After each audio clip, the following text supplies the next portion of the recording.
अस्सलामुअलैकुम viewers. Exercise 17.2 Sindh text board new mathematics book for class 10 का question number 1 आज हम करने जा रहे हैं। क्वेश्चन नंबर 1 के 5 सब पार्ट्स हैं और क्वेश्चन में पूछा ये जा रहा है कि which of the following sets are disjoint overlapping exhaustive and cells. यानी जो गिवन सेट्स हैं इनमें से कौन सा सेट जो है डिसजॉइंट है, कौन सा ओवरलैपिंग है, कौन सा इनमें से एग्जॉस्टिव है और कौन सा इन गिवन सेट्स में से जो है वो सेल्स हैं।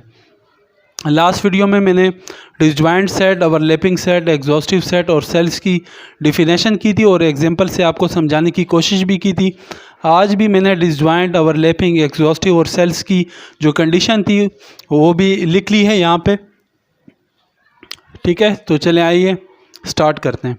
क्वेश्चन नंबर 1 का पहला पार्ट, दो सेट्स गिवन है। हम अज्यूम कर लेते हैं इसको कि जो पहला सेट है वो सेट ए है और जो दूसरा सेट है वो सेट बी है और इन कंडीशंस को बारी बारी वेरीफाई करने की कोशिश करते हैं कि ये जो गिवन सेट्स हैं वो किन कंडीशंस को फुलफ़िल करता है। ठीक है, तो फ़र्ज़ कर लेते हैं कि जो पहला सेट है वो सेट ए है और उसके मेंबर्स 1, 2, 3, 5, 7 और दूसरा सेट 4, 6, 8, 9 एंड 10। तो डिसजॉइंट के लिए हम इसको वेरीफाई करते हैं। डिसजॉइंट की कंडीशन क्या थी कि A intersection B is equal to null set. ठीक है, और नल सेट को 5 से डिनोट करते हैं। A intersection B is equal to A की वैल्यू 1, 2, 3, 5, 7, इंटरसेक्शन बी की वैल्यू 4, 6, 8, 9, 10। इंटरसेक्शन में हम क्या काम करते हैं, जो दोनों सेट्स में जो कॉमन मेंबर्स होते हैं उन्हें राइट करते हैं। तो ए इंटरसेक्शन बी, ठीक है, तो इनका जो इंटरसेक्शन है वो आएगा खाली सेट। ठीक है, यानी एम्प्टी सेट, और इसे यूं भी लिख सकते हैं A intersection B is equal to 5।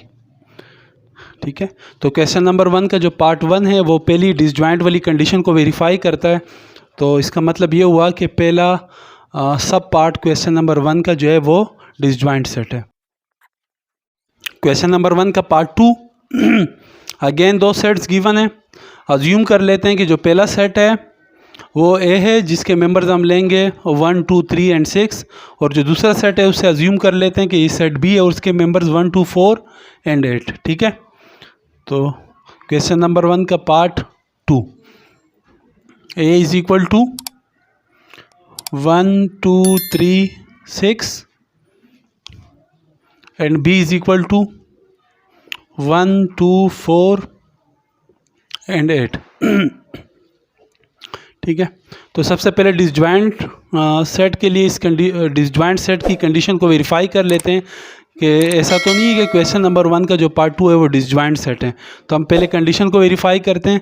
Disjoint sets के लिए जो कंडीशन थी A intersection B is equal to 5, तो सबसे पहले इनका इंटरसेक्शन निकाल लेते हैं। ए इंटरसेक्शन बी, ए की वैल्यू 1, 2, 3 एंड 6, इंटरसेक्शन बी की वैल्यू 1, 2, 4 एंड 8।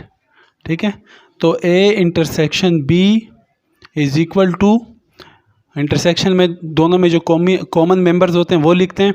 तो यहाँ पे जो कॉमन मेंबर्स हैं 1, 2 सेट ए के भी मेंबर्स हैं और 1, 2 सेट बी के भी मेंबर्स हैं।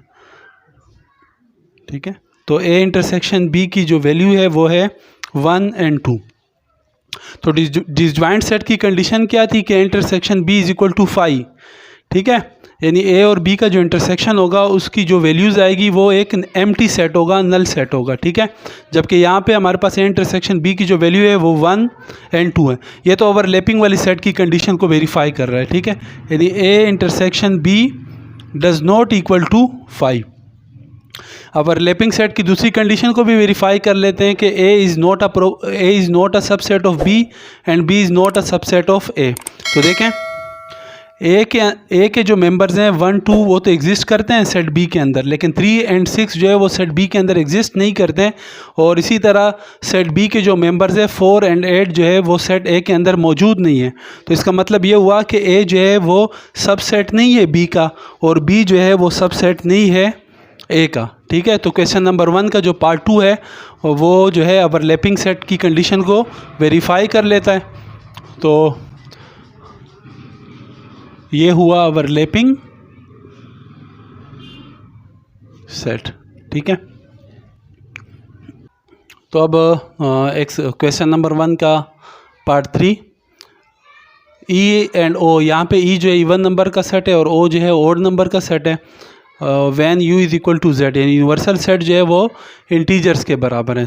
ठीक है, तो इसके लिए हम वेरीफाई कर लेते हैं। हमने यहाँ इसके लिए वेरीफाई एग्जॉस्टिव सेट और सेल्स की कंडीशन को वेरीफाई करना है, क्योंकि यहाँ पे यूनिवर्सल सेट का जिक्र है। डिसजॉइंट और ओवरलैपिंग सेट में यूनिवर्सल सेट जो है वो गिवन नहीं होता। ठीक है, तो डिसजॉइंट और ओवरलैपिंग सेट की कंडीशन को क्वेश्चन नंबर 1 के पार्ट 3 के लिए वेरीफाई नहीं करना है। ठीक है, तो ई के मेंबर्स होंगे 0 +-2 +-4 +-6 अप टू इन्फिनिटी, और ओड नंबर का set O +-1 +-3 +-5 up to infinity. ठीक है, तो एग्जॉस्टिव सेट की पहली कंडीशन क्या थी कि A union B is equal to universal set. यहाँ पे एक ही जगह हमारे पास इवन नंबर का सेट है और बी की जगह ओड नंबर का सेट है। तो E union O is equal to E की members 0 +-2 +-4 +-6 up to infinity, union odd number का सेट +-1 +-3 +-5 अप टू इन्फिनिटी। तो E union O will be equal, union में क्या करते हैं, दोनों के मेंबर्स को जोड़ के लिख लेते हैं, लेकिन एलिमेंट्स को या मेंबर्स को रिपीट नहीं करते हैं। ठीक है, तो 0 +-1 +-2 +-3 अप टू इन्फिनिटी। ठीक है, +-4 होगा, +-5 होगा, +-6 अप टू इन्फिनिटी। ठीक है, तो ये ई यूनियन ओ की वैल्यू आ गई। ठीक है, अब एग्जॉस्टिव सेट के लिए कंडीशन क्या थी कि ए यूनियन बी बराबर हो यूनिवर्सल सेट के। तो क्वेश्चन नंबर 1 के पार्ट 3 में यूनिवर्सल सेट क्या है, इंटीजर्स का सेट, और इंटीजर के सेट्स के जो मेंबर्स होते हैं उसको डिनोट जेड से करते हैं, वो 0 +-1 +-2 +-3 अप टू इन्फिनिटी तक। ठीक है, तो इस कंडीशन को तो ये वेरीफाई करता है, और ये एक कॉमन कंडीशन है। एग्जॉस्टिव और सेल्स के अंदर कॉमन कंडीशन क्या है कि ए यूनियन बी बराबर हो यूनिवर्सल सेट के। ठीक है, अब हम इनमें डिफ्रेंशिएट करने के लिए क्या करते हैं कि सेल्स की एक और कंडीशन को वेरीफाई कर लेते हैं कि A intersection B is equal to 5।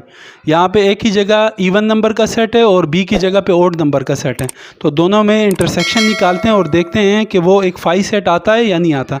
अगर वो 5 सेट के बराबर हुआ तो हम कहेंगे कि ये सेल्स हैं, अगर 5 सेट के बराबर नहीं हुआ तो हम कहेंगे ये एग्जॉस्टिव सेट है। तो ई इंटरसेक्शन ओ, तो ई के members 0 +-2 +-4 +-6 up to infinity, intersection O के मेंबर्स क्या हैं, +-1 +-3 +-5 अप टू इन्फिनिटी। तो ई इंटरसेक्शन ओ बराबर होगा, देखें दोनों में कॉमन वैल्यू कोई भी नहीं है। ठीक है, तो इसका मतलब ये हुआ एम्प्टी सेट। तो ये कंडीशन को वेरीफाई करता है सेल्स वाली कंडीशन को कि A intersection B is equal to 5 हो और A union B universal set के बराबर हो। ठीक है, तो ये जो क्वेश्चन नंबर 1 का पार्ट 3 है, ये क्या है हमारे पास, सेल्स।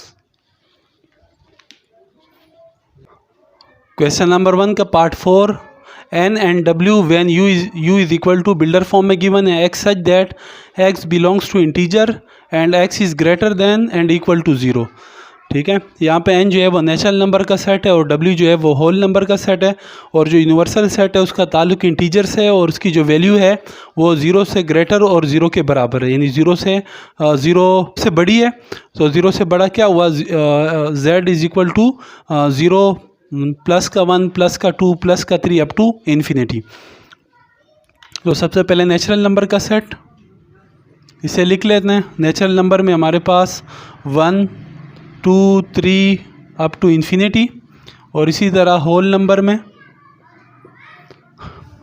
0 1 2 3 अप टू इन्फिनिटी, ठीक है। और यूनिवर्सल सेट भी लिख लेते हैं। यूनिवर्सल सेट जो है वो जो है यूनिवर्सल सेट के जो मेंबर्स हैं उनका ताल्लुक इंटीजर्स के साथ है, और उनमें जो मेंबर्स होंगे उनकी जो वैल्यूज़ होगी वो 0 से बड़ी और 0 के बराबर होगी, यानी 0 भी शामिल है, 0 plus 1 plus 2 plus 3 up to infinity,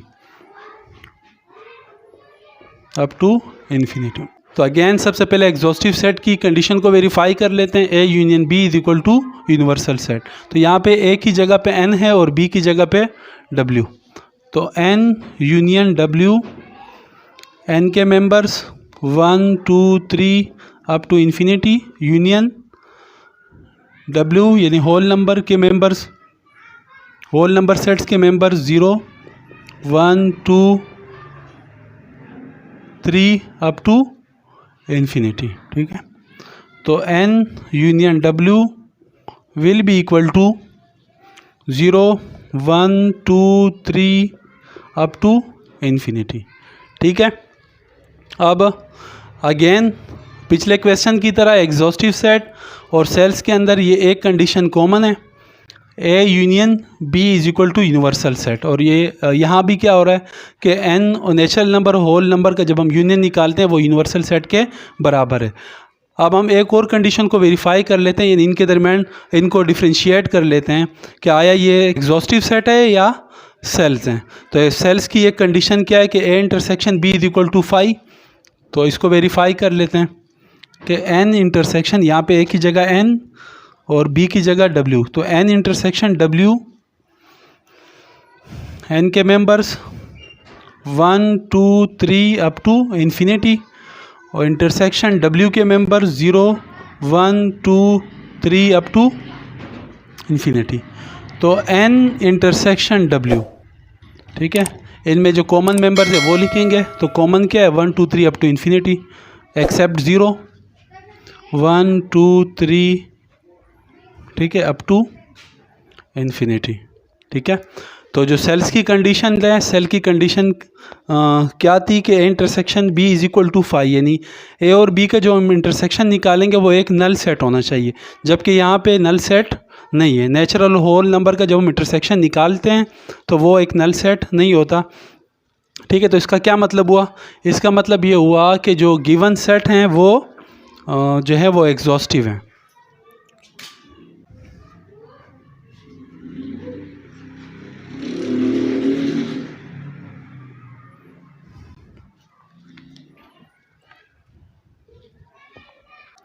तो क्वेश्चन नंबर 1 का part 5, Q and Q prime when U is equal to R। Q जो है वो रेशनल नंबर है एंड Q प्राइम जो है वो, या Q डैश जो है वो इरेशनल नंबर है, जबकि U when U is equal to R और जो यूनिवर्सल सेट है वो रियल नंबर्स हैं। बेटा याद रखें कि जो रियल नंबर्स होते हैं, रियल नंबर्स में रेशनल और इरेशनल दोनों किस्म के नंबर शामिल होते हैं, ठीक है। तो इसके लिए हम दोनों कंडीशन देख लेते हैं, एग्जॉस्टिव सेट की और सेल्स की। तो अगर मैं Q और Q प्राइम यानी रेशनल और इरेशनल नंबर्स का यूनियन निकालता हूँ तो मेरे पास इनका आंसर आएगा वो यूनिवर्सल सेट के बराबर आएगा, ठीक है। क्यों? क्योंकि जो यूनिवर्सल सेट है वो रियल नंबर्स हैं और रियल नंबर्स के अंदर रेशनल और इरेशनल दोनों नंबर शामिल होते हैं, ठीक है। अब ये जो एग्जॉस्टिव सेट और सेल्स के अंदर की कॉमन कंडीशन है कि A union B is equal to U, या तो ए की जगह पे क्यू है और बी की जगह पे क्यू प्राइम है, ठीक है। तो हम इनको डिफ्रेंशिएट करने के लिए क्या करते हैं कि इनका इंटरसेक्शन निकालेंगे। तो जब Q और Q डैश का इंटरसेक्शन निकालेंगे तो Q हमारे पास जो रेशनल नंबर होते हैं वो होल नंबर भी हो सकते हैं, डेसिमल फ्रैक्शन में भी हो सकते हैं लेकिन टर्मिनेटिंग हो, ठीक है, या अगर नॉन टर्मिनेटिंग है तो फिर रिकरिंग होंगे, रिपीटेड हो। और इर्रेशनल जो है वो इनका वाइस वर्सा यानी उलट कर लो। तो अगर मैं Q और Q प्राइम का जो है वो इंटरसेक्शन निकालूंगा तो मेरे पास एम्प्टी सेट ही आएगा, ठीक है, यानी इन दोनों में कोई भी वैल्यू कॉमन नहीं होगी। तो इसका मतलब क्या हुआ, इसका मतलब ये हुआ कि Q और Q dash when U is equal to R जो है ये सेल्स हैं।